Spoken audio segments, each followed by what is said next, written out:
시청자 여러분 안녕하십니까? 5월 9일 시사정담 시작하겠습니다. 시청자 여러분, 조국 부인 정경심 씨가 6개월의 구속기간이 만료되어 오늘 저녁 12시 석방되어 서울구치소를 나옵니다. 법원이 검찰에서 요청한 구속기간 연장 요청을 기각한 데 따른 것입니다. 김명수 사법부가 들어설 때부터 애견되어 온 일이지만 총선 이후 우리 사법부 태도가 정말 이상해졌다고 시청자 여러분들은 생각지 않으십니까? 양형태 TV에 양형태 박사님 나오셨습니다. 양 박사님 안녕하세요. 안녕하십니까? 조국 정경심 씨가 오늘 저녁 구속기간이 만료되어서 나오는데요. 네. 검찰이 240여 쪽에 달하는 의견서를 내가지고 네. 말하자면 구속기간이 연장돼야 한다. 이렇게 했는데도 불구하고 법원에서 나가라. 이렇게 해버렸네요. 이게 참 의외로 이 정경심을 잘 봐주고 있다는 그런 느낌을 너무 국민들이 많이 느낀다는 겁니다. 예. 왜 그러냐면 아니 불법 사모펀드 지금 많이 돼 있고 이거는 증인들을 지금 불러내야 되는데 증인도 안 부르고 해가지고 그렇죠. 지금 이게 증거 인멸할 가능성이 너무 많은데 이걸 지금 추가 기소를 했는데 그 기소를 했으면은 받아들여야 되는데 법원이 그거하고 딱 분리를 해가지고 그거는 생각 말도 하지 않고 이거 그 입학 하는데 도움이 되는 입시 비리 이 문제만 가지고 지금 이 문제만 가지고 이제 해결을 해서 그냥 깨끗하게 이렇게 기각을 해버렸는데 저는 이걸 보면서 뭘 느꼈냐면요. 선거 이 총선에서 180석 하니까 비는 게 없나 봐요. 전에 최강욱이가 얘기했잖아요. 보여주겠다고, 뭔가를 갚아주겠다고. 뭔가를 보여주겠다는 건데 진짜 뭔가를 보여주는 아주 전형적인 예 같습니다. 이게. 근데 이게 이렇게 돼서는 안 되죠. 검찰의 권능까지 이렇게 없애버리면은 사법부 자체가 존재하기가 힘들어요.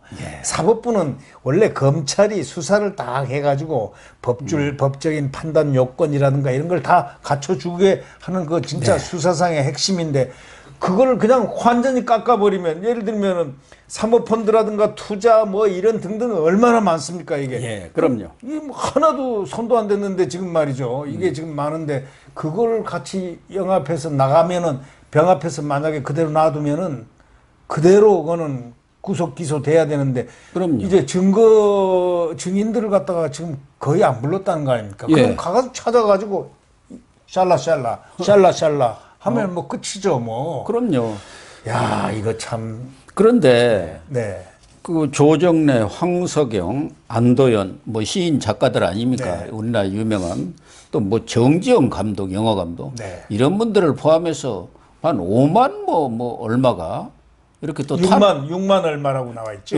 탄원서를 냈더라고요. 그런 것들도 영향을 미쳤나? 거기에 이제 이렇다 할 사람들이 사실은 뭐 언론에 다 공개가 안 돼서 그렇지 권력자들도 많이 있을 테고 그러다 보니까 법원에서도 조금 이거 쫄았나 어땠나요? 법원이 말이죠. 판단할 때는 법과 양심이라고 그러잖아요. 정말 법과 양심 이것이 진짜 법과 양심으로 판단을 했느냐? 지금 의아해하고 있는 바로 그런 점이 뭐냐면 자 법을 보면은 지금 추가 기소를 해서 이 사람이 증인들이 이거 신문을 안 했으니까 증인 조사를 안 했으니까 우선 첫째 증인들의 문제가 있고 그러면 이게 도주 인멸의 우려가 있다 이거죠. 증거 인멸의 우려는 적어도 있다. 그럼 첫째. 그럼 두 번째 법과 양심인데요. 양심이란 거는 우리가 이렇게 볼 때 그게 어디 뭐 이렇게 드러나는 거 아닙니까? 버선발 이렇게 까 뒤집듯이 뒤집힐 수도 없고 그래서 법과 양심이니까 결국은 법대로 해야 된다는 얘기 아닙니까? 그렇죠. 근데 이 법대로 이게 안 된 것 같다는 그런 느낌을 국민들한테 주고 그러니까 그 법조계에서는 그렇게 얘기한다는 거 아닙니까? 이거 도대체 이해가 안 된다는 거죠. 이게 왜 안 되느냐? 이게 지금 박근혜 전 대통령하고 사안이 비슷하지 않습니까? 거의 비슷하죠. 이 지금 구속 기간이 만료될 쯤 돼가지고 검찰 적폐 수사하는 검찰이 그때 또 다른 추가 기소를 SK라든가 뭐 롯데 해가지고 무슨, 또 냈잖아요. 예, 수뢰 혐의 그걸 다시 내서 그러니까, 그걸 기하로 해가지고 예, 그거는 받아들였단 말이죠. 예. 두 개로 병합시키고 예. 이거는 병합 안 시키고 예. 이 법이 이렇게 잣대가 이렇게 들쭉날쭉 해가지고 국민들이 어떻게 신뢰를 합니까? 그러니까 뭐 도주 우려는 없다고 보고요. 예. 증거 인멸은 말씀하신 대로 그동안에도 연구실에 있던 동양대 그 PC도 빼돌렸잖아요. 빼돌렸죠. 지금 노트북 그게 결정적인 증거가 있는데 노트 없죠. 그것도 지금 행방불명이에요. 그다음에 뭐 표창장 원본도 없어요. 그 동양대에서 받았던 거. 뭐 여러 가지 지금 증거 인멸을 한 전례가 있고 또 하나는 대개 이제 증거 인멸을 판단하는 기준이 말하자면 범죄 혐의를 인정하느냐 안 하느냐. 인정하면 뭐 증거 인멸을 할 필요가 없죠. 근데 정경심은 단 하나도 지금 인정을 안 하고 있잖아요. 완전 부정하고 있죠. 네. 완전. 그런데 이게 법원에서 증거 인멸에 우려가 없다. 뭐 도주 우려는 없다고 해도 좋아요. 그러니까 이게 참 이해가 안 가는 것이죠. 지금 그 전에 송인권 판사 다음에 지금 온 이 임정혜 판사. 예. 임정혜 판사하고 이 또 뭐 권성수 주심이라고 그러는데 이분들의 판결이 과연 신뢰를 할 수 있는 이제는 판결이 신뢰를 할 수가 있느냐? 예, 그 점이 이제 또 문제가 이런 문제로 들어가는데 이 법 쪽에서는 말이죠. 이 석방할 때도 예를 들면 석방할 때도 조건을 하나도 안 붙였다는 거예요. 그러니까요. 이거는 특혜 중에 특혜라는 겁니다. 법 쪽에서 그렇게 얘기해요. 아니 저 MB라든가 말이죠. 이 자기네들 그 사법수장인 그 양승태 대법원장도 그거 할 때는 저 재판 받을 때 이 그것도 보석으로 중간에 나갈 때도 보석금에다가 뭐 그냥 보석금 플러스 뭘 했느냐. 병원도 허락받고 가야 돼. 어디도 허락받고 전화도 마음대로 관계하지 마. 이게 다 조건 걸었잖아요. 꼼짝을 못하게 조건을 다 걸어놨죠. 집에만 있도록. 예, 아무런 조건 없이 이렇게 풀어줬다는 거는 이런 거 있잖아요. 자, 자유대로 하십시오. 뜻대로 하시옵소서. 나가서 알아서 만날 사람 만나고 증거 인멸을 하면 하고 마음대로 하세요. 조작하려면 하고 회의 협박하려면 하고 뭐 알아서 하라 그런 얘기인가요? 그래서 역시 권력이 좋다는 얘기가 나오나. 이게 법이 있다는 것은 권력을 견제하고 법과 원칙에 따라서 심판을 하는 데 대해서 그 서민들이라든가 국민들이라든가 이런 사람들에게 구제하기 위해서 견제하기 위해서 권력을 견제하기 위해서 있는 것이 사법제도인데. 그렇죠. 이게 정의의 그 심판. 우리 법원에 이렇게 가보면 저울이 탁 있지 않아요? 저기 보면 저울 딱. 저울이 이렇게도 권력에도 기울이지 말고, 이렇게도 기울이지 말고, 딱 옆에서 또 정의의 여신이 그게 균형을 잡으라는 거 아닙니까? 바를 정자, 공정하게 이렇게 한다고 해놓고, 이게 뭐 공정합니까, 이게? 저는요, 이건, 그러니까 이 법조인들이 그 판사 출신들, 부장판사 출신들이 특혜다 이러잖아요. 특혜다 나오면 그거는 공정하지 않다, 정의롭지 않다. 이렇게 되는 겁니다. 그러니까 총선 전에는 정경심이가 한 몇 차례 보석도 신청했는데 다 기각이 당했어요. 근데 총선 후에 싹 바뀌었단 말이에요. 그러니까 아무 조건 없이 석방을 한 거 아닙니까?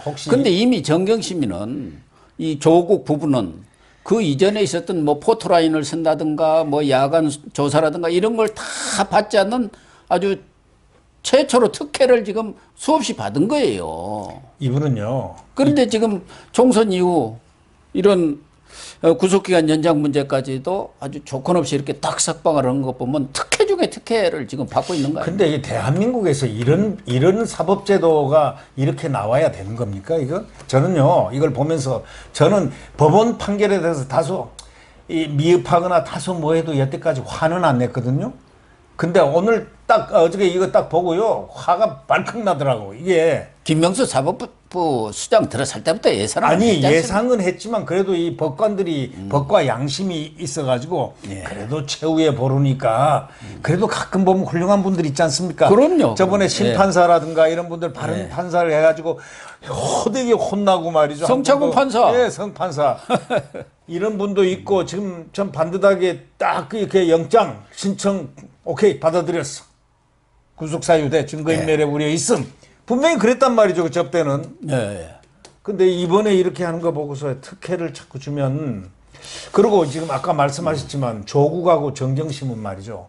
대한민국의 사법사상 최초의 특혜를 받은 사람입니다. 조국은 자기가 법무장관 때 그거 만들어갖고 제일 먼저 특혜 받은 사람이요. 자기들은. 이분 둘이는요 특혜 받은 사람으로 역사에 딱 1번, 2번으로 남을 겁니다. 근데 대통령이 마음의 빚이 있다는데 어떻게 하겠습니까?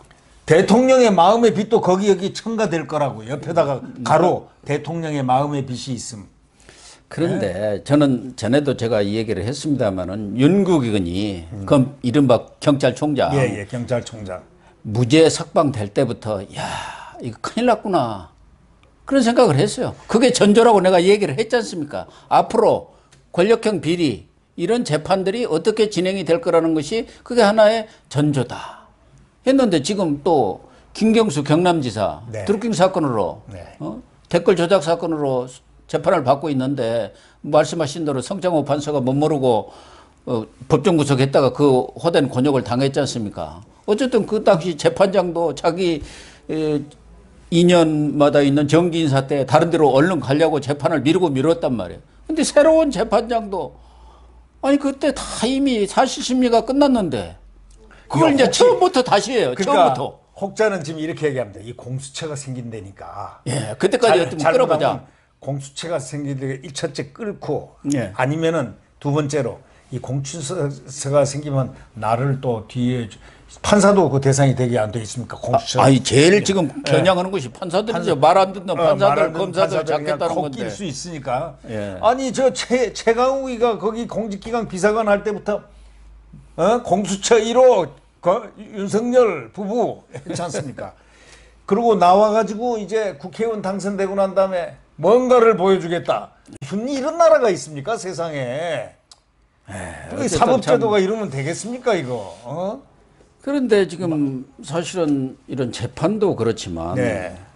윤석열 검찰총장도 최근에는 상당히 어떻게 보면 사면 초과의 궁지에 몰려 있다 이런 얘기도 나오는데 총선이 끝나면서 울산 선거부정 개입 사건이라든가 또 신라젠 우리들 병원 특혜 등 뭐 이런 사건들이 상당히 수사의 속도를 낼 걸로 예상을 했는데 요새 완전히 깜깜이가 돼버렸어요. 실종 상태로 가갖고 수사 동력을 잃은 것이 아니냐 할 정도로 지금 검찰에서도 정말 수사를 제대로 해야 할 사건들 소위 권력형 비리 사건 여권 실세들 연루설이나 이게 지금 다 오리무중입니다.